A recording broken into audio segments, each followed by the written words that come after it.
Welcome to the This Is His Story podcast, the executive director and pastor guide to sowing and reaping online givers. Welcome to episode 29, Fundraising During a Recession. Well, I have noticed a few things in my couple of decades of doing this. And one, that is nonprofits normally don't hire, people like me, fundraisers or digital fundraisers, when things are good or when things are bad. They normally hire in between. When times are good, sort of like post-COVID, there's a lot of organizations that are fooled into thinking that they're doing something right during the good times. And of course, when it's in the bad, it's, too little, too late, we don't have money. So my phone normally rings off the hook when we're in the in-betweens, and whether we're heading up or heading down is when the phone starts ringing for me, because people realize, wait a minute, whatever we're doing is about going to change. How's that going to affect me? Or, well, we were depending on this or expecting this, and now we're expecting that, and we need some assistance in between, right? Well, it's sort of interesting. It's a funnel game. When it comes to fundraising is a funnel game. New name cultivations and relationships bring conversions, and conversions bring fundraising and dollars and support. But just like you don't make a best friend overnight, that takes time. Same with donors. There's no magic bullet. So what happens is, when times of panic, we're like, well, what can we do? Well, the answer was, well, when times were good, that's when you should have invested and widened the net and deepened the relationships, not when you're in the pinch. And of course, not when you're in the bottom, when you can't afford it. You should have been doing that, all along and consistently. I will tell you this is very interesting. I'm blessed to have FC Dallas season tickets. I love soccer, and I literally live about 10 minutes away from the FC Dallas field, so I go to almost all the home games, everyone I can go to. And it's really interesting, because if we're down 1-0 and there's literally 4 or 5 minutes left in the game, I panic, and I want, whenever they get the ball, just to kick it towards the goal and see what happens. Just kick it to the goal, see what happens. Maybe you have a shot if you just get the ball down there, maybe some chaos. But they just run the plays, because they know that their best chance of scoring is through one of their plays. And so even though it hasn't worked in 90 minutes yet, they still run the plays, because they go to practice. They know their odds. They know the other team's defense. They know the plan. They're just waiting for that moment. And I feel that sort of is the way it comes with fundraising, is we hope there's one social media post that's just going to change everything. One email that's just going to change everything. And it's just not true. It doesn't work that way. And so running the plays is the best opportunity that organizations have. And it's running this funnel. And that is new name cultivation, build relationships, conversions. And so when it comes to fundraising, you attack the pyramid. I know that the donor pyramid is being challenged of what that is, but it still holds true that there are less people with more money sitting at the top than there are people at the bottom. So it is a pyramid, and you attack the top differently than you attack the bottom. But just like when you're panicking, you can't go to a donor you have not built a relationship with and expect them to write a check with a comma in it. The same works for the bottom of the pyramid too. There is no social media post, one post that you're going to make that's going to solve all your problems. It's the continual drip. It's the relationship and spending time with the donor at the top that gets him to give or give bigger. And it's relationships with the people at the bottom and the consistent messaging that makes where you can score. It's slow. It's the drip. And that needs to be done over time, not in a panic, okay?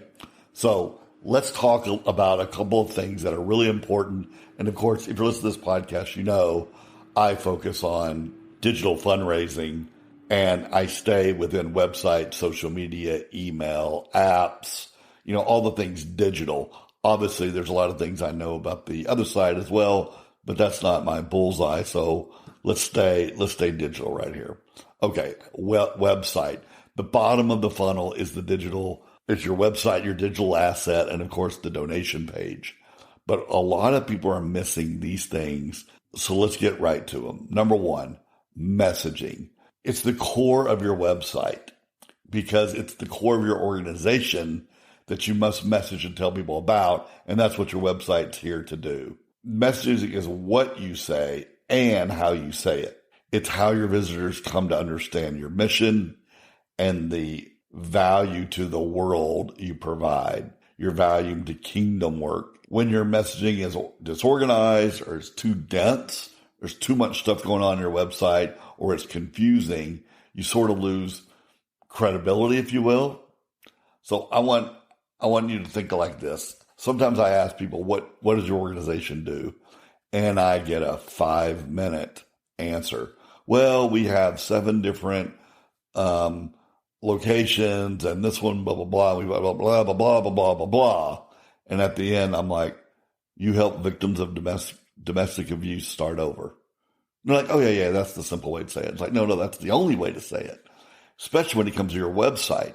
I need to know what you do in a nutshell right off the bat. It's that tagline. It's the hero image.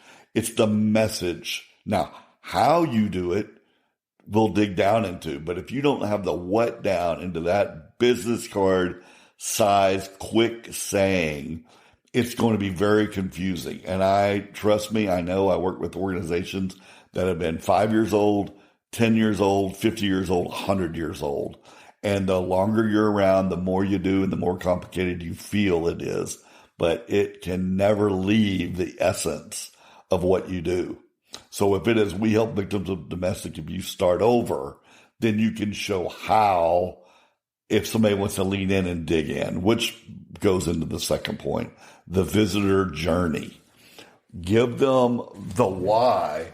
And if they're interested in the why and the what, they'll figure out the what and the how, right? So to keep with it, we help victims of domestic abuse start over.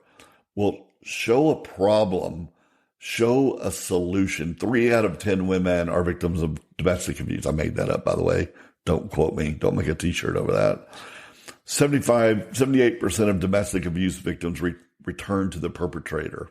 I made that up, but you get the point. See how we protect and love on the women who we serve. Take a look inside our home to protect and heal mothers in East Los Angeles, right? We build our websites too often with About Us page and mission statement page, but don't just tell your visitor what you're doing and how you're doing it, so that then next, this is really, really important, sort of the next one, you need a compelling next step. So we help victims of domestic abuse start over. Give a mother a head start in life. Help Amanda land her first job. Give Kim's son a safe place to stay while her mother works or heals. Compelling next steps are huge. Our websites are about generating inspiration that leads to motion, momentum, real life action. We want people to have a clear next step of how they can be involved. They see the problem, they know how this problem is going to be solved, and they know with their involvement we can reach that goal. You want them to say, wow, what can I do about this? Okay, those are 3 things that if your website isn't doing, you're not going to convert. It doesn't matter how many people you get, how many new names, you're not going to convert well with these basic steps. And I find most people are missing these basic steps before they worry about their social media. They may hire a social media person. They're hiring the wrong consultants at the wrong time. I say this all the time. People run great plays with social media and they say, oh, this is the best practice. It worked for us. And then other nonprofits go try to run that same play and it doesn't work. It's because it's not built for them.